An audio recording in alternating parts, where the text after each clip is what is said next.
أعوذ بالله من الشيطان الرجيم بسم الله الرحمن الرحيم الحمد لله رب العالمين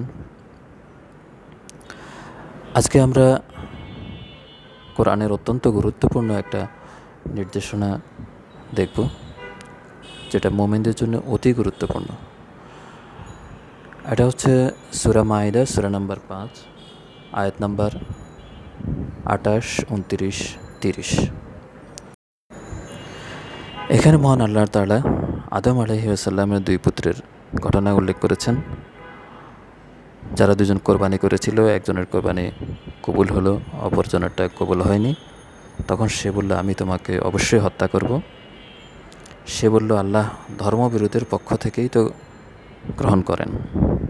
এরপর সে বলল, যদি তুমি আমাকে হত্যা করতে আমার দিকে হস্ত প্রসারিত করো, তবে আমি তোমাকে হত্যা করতে তোমার দিকে হস্ত প্রসারিত করব না, কেননা আমি বিশ্বজগতের প্রতিপালক আল্লাহকে ভয় করি। আমি চাই যে আমার পাপ ও তোমার পাপ তুমি নিজের মাথায় চাপিয়ে নাও, অতঃপর তুমি দোজখীদের অন্তর্ভুক্ত হয়ে যাও। এটাই অত্যাচারীদের শাস্তি। অতঃপর তার অন্তর তাকে ভ্রাতৃ হত্যায় উদ্বুদ্ধ করল, অনন্তর সে তাকে হত্যা করল, ফলে সে ক্ষতিগ্রস্তদের অন্তর্ভুক্ত হয়ে গেল। দেখুন, এখানে একটা গুরুত্বপূর্ণ শিক্ষা হচ্ছে, তাকে তার ভাই হত্যা করতে নিল, কিন্তু সে বলল, আমি তোমার দিকে হাত বাড়াবো না। তুমি যদি আমাকে হত্যা করতে আমার দিকে হাত বাড়াও, আমি তোমার দিকে হাত বাড়াবো না। এবং শেষে তাকে হত্যা করেই ফেলল, কিন্তু সে হাত বাড়াল না। এখানে এই প্রসঙ্গে রাসূল সাল্লাল্লাহু আলাইহি সাল্লামের একটা হাদিস আছে। রাসূল সাল্লাল্লাহু আলাইহি সাল্লাম বলেছেন, দুইজন মুমিন যদি মারামারি করে এবং একজন যদি নিহত হয়, তবে দুজনেই জাহান্নামী। তো জিজ্ঞেস করা হয়েছিল, যে হত্যা করলো সে তো জাহান্নামী, ঠিক আছে, কিন্তু যে নিহত হলো সে কেন জাহান্নামী হবে? তখন রাসূল সাল্লাল্লাহু আলাইহি সাল্লাম বলেছিলেন, সেও তো তার ভাইকে অর্থাৎ অপর মুমিনকে হত্যা করার জন্যেই হস্ত প্রসারিত করেছিল। এখানে আরেকটা গুরুত্বপূর্ণ বিষয় হলো, দেখুন,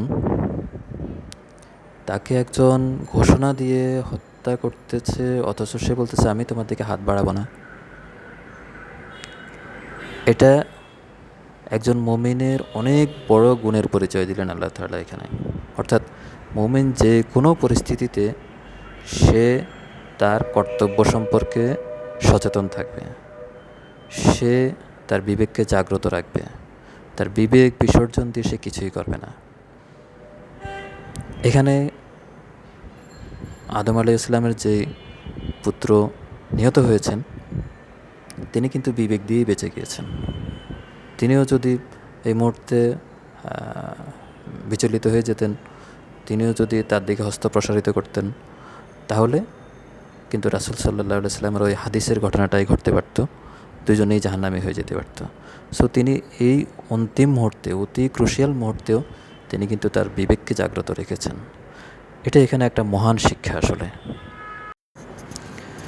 মহান আল্লাহ তাআলা আমাদেরকে সহিহ বুঝ দান করুন এবং সে অনুযায়ী আমল করার তৌফিক দান করুন। আমিন।